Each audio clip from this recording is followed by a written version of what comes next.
semuanya, apa kabar? Saya Kak Rose dan inilah saatnya kita untuk Rumpi No Secret.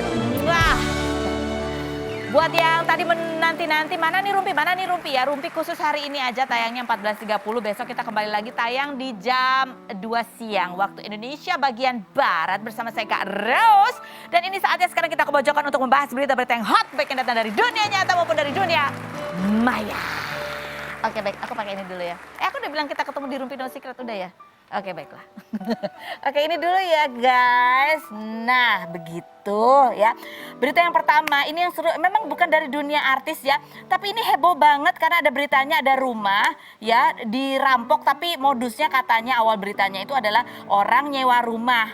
Ya kan, bukannya nyewa gimana baik-baik aja, tapi meretelin semua. Yang dipretelin itu bukan cuma perabot, sampai lantai-lantai marmernya tandas. Lihat tuh ya ini maling rampoknya niat paripurna. Ya dia bongkar semua kusen, pintu, jendela juga diambil.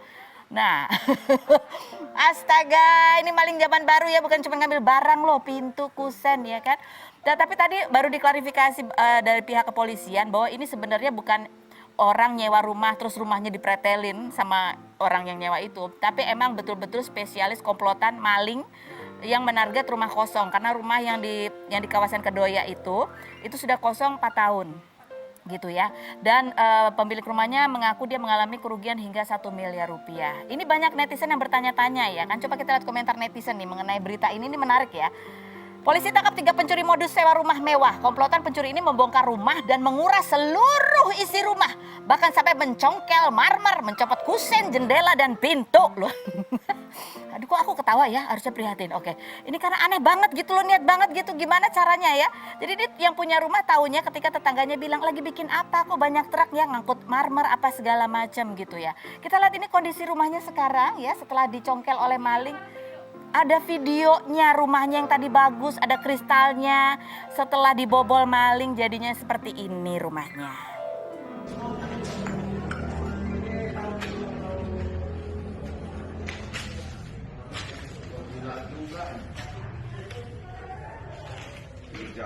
Status bapak dari mana? RT dari komplek. Pak Suheli ya? Temannya saya keluarga juga. Ini memang benar-benar udah berani. Ini udah beneran nih. Tuh ya tandas ya, rumahnya tandas ya, ibaratnya makan tuh bersih sepiring-piringnya. Oke, komentar netizen terhadap berita ini coba kita bacain ya, komentar netizen bunyinya. Emang dia bayar sewanya nggak mahal ya? Ngapain dia congkelin? Emang balik modal? Katanya gitu ya. Boro-boro ternyata dia nggak nyewa, emang maling. Terus ngapain dia congkel? Emang balik modal? Nanti kita bahas satu persatu ya. Gimana cara pretelin lantainya sih? Katanya gitu. Congkel satu, tuk gitu. Yang berikut komen, rumahnya di unboxing. Astaga, kok kita ketawa ya, prihatin. Oke lanjut, buset kepikiran aja ya nih orang, sumpah keadaan membuat kita makin kreatif katanya. Lanjut ada komentar lagi? Gak ada ya, kan orang pada bingung ya, ngapain coba ya bukannya cuman barang-barang doang, kan repot ya nyongkel marmer. Nah berikut kami akan hadirkan berikut daftar harga lantai marmer itu berapa sih ya saudara-saudara. Ini ya, ini lantai marmer yang kita tahu ini marmer tipe Snow White ya, marmer putih lantai import. Ini ukuran kalau nggak sini nggak kelihatan ya, mungkin 60 x 60 atau berapa 150 x 300 itu harganya 8.600.000 rupiah. Seberapakah 8.650.000 rupiah? Selembar guys, selembar ya. Jadi hanya ini doang nih, segini nih 8 juta ya kan. Kalau dari sini ke sana ini cuma segini doang, ini kira-kira ada berapa marmer ini misalnya? 3 kali berapa gitu ya, 10 aja tuh, udah 80 juta loh, 10 lembar ya. 10 lembar. Ada lagi coba harga marmer yang dicongkel. Nih ya, kalau yang itu 1 juta ya. 1,8 yang model seperti ini. Yang ini ada sampai 2 juta nih ya. Ukurannya seperti ini. Jadi kalau bayangkan kalau dicongkel ya kan agak meretel tuh kiri kanan. Ya diamplas lagi jadi yang tadinya gedean agak kecilan. Tetap aja dia bisa jual. Karena kan sama yang dia pretelin itu kan. Ya modelnya beda, modelnya sama semua gitu ya. Nah harga pintu berapa harga pintu? Pintu ya. Kita sering memandang remeh pintu ini. Kalau kita kesel kita banting nih pintu ya. Kalau pintu kayu tahu gak sih harganya berapa? Hei lihatlah itu harganya 11 juta selembar pintu. Ya, kemudian kusen-kusen itu ya jangan sedih, itu kayu. Kalau kayu bukan kayu jati juga, kayu yang lain ya. Itu harganya 13.490.000. Emang pintu semahal itu? Ada yang murah? Ada yang murah, ada. Yang triplex tengahnya kosong tuh yang bok. Kalau kita bilang bolong itu ya, itu murah. Tapi kalau yang ini, yang kayu ini mahal. Udah gitu buatnya agak lama. Kalau kita bikin tuh kita mesti nunggu beberapa lama dulu supaya si getah-getah kayunya tuh hilang apa segala macam, bentuknya tidak menyusut ya.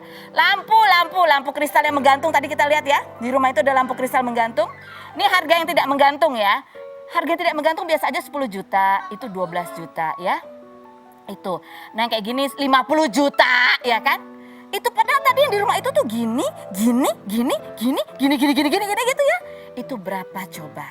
Itu yang punya rumah ingatnya cuma 1 miliar kayaknya karena dia bilang itu barang-barang lama di situ. Mungkin yang dia hitung itu barang-barangnya, belum yang nempel-nempel ya. Lupa ngitung kalinya. Oke, yang berikutnya Next yang berikutnya, mau yang mana? Aduh, ini kita ada berita hot ya, ada 2 lagi nih yang mau kita. Satu adalah tentang pernikahan Engku Emran ya. Sebenarnya sih pernikahannya mah biasa aja, tapi komentar netizennya yang wow ya. Sama satu lagi adalah kan hari ini Aurel akhirnya posting foto sama Mimi. Kayaknya Aurel aja, coba kita lihat ya Aurel ya. Ini hari ini Aurel, kan acaranya kemarin ya udah hari Sabtu atau Minggu ya. Ini hari Selasa, ya akhirnya dia posting sama Miminya gitu ya. Ini captionnya kan ada lebih panjang ya. Captionnya adalah, bukan yang ini, coba balik lagi yang tadi, ini kan jawaban Miminya. Yang tadi, halo, yang tadi. Ini Aurel tadi posting sama Miminya. Terima kasih ya Mimi, gitu. Bisa hadir di acara aku, jawabnya gitu. Kenapa sih dada-dada? Kok bisa gak ada? Yang tadi barusan, astaga. Tadi balik nih, makasih Mimi udah bisa hadir gitu. Terus ada lagi tuh tambahan di bawahnya. Bunyinya adalah, ya sebenarnya dia itu si Aurel itu cerita bahwa dia ini selama acara berlangsung itu dia kayaknya nahan-nahan gak mau baca komentar netizen. Karena kayak dia yang merasa salah terus.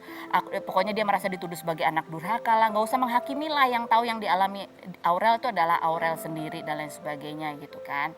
Pokoknya curhat hatinya Aurel. Kayaknya memang... Ya jadi Aurel ini memang serba salah ya. Kemarin dia belum posting foto Miminya. Netizen nanya, kok nggak diposting sih? Miminya kok diposting ya gitu ya. Begitu diposting, nah rame lagi. Sampai caption aja mungkin dia bingung ya. Dia bingung tuh nulis caption ya kan. Terima kasih udah hadir ya, terima kasih sudah hadir gitu. Kayak gitu ya jadinya ya. Pokoknya netral aja lah gitu. Nah sampai akhirnya itu dikomenin juga sama netizen tetap. Ya kan, termasuk Miminya tetap tadi Miminya sebelumnya itu Miminya posting, Miminya komentar nih Mimi dengan huruf besar nih Mimi. Fokus hari besar kakak ya, luaskan bahagia dalam diri kakak. Yang terpenting tumbuh dengan ketenangan dalam hati. Kakak anak manis yang mandiri menanti berkah untuk rumah tangga kakak nanti. Allah pasti hadir untuk kakak gitu. Ini Miminya sampai merasa perlu untuk komentar di Instagramnya Aurel. Nah komentar netizen seperti apa? Ini salah satunya ya. Ada yang udah mulai melunak. Ada yang agak melunak tapi sebenarnya tetap sama aja. Ada yang dengan gamblang dia mencurahkan pendapatnya. Coba ini salah satunya ya. Ada yang bilang gini. Caption macam, apa ini Aurel? Tetap diungkit masa lalu. Come on sayang, let it go gitu ya. If you can't go to professional therapy. Kamu memaafkan bukan untuk orang lain, tapi untuk kebahagiaan hati, jiwa, dan pikiranmu sendiri. Your mom aja grow and belajar masak. Yang muda tidak bisa belajar juga, padahal kita lebih canggih.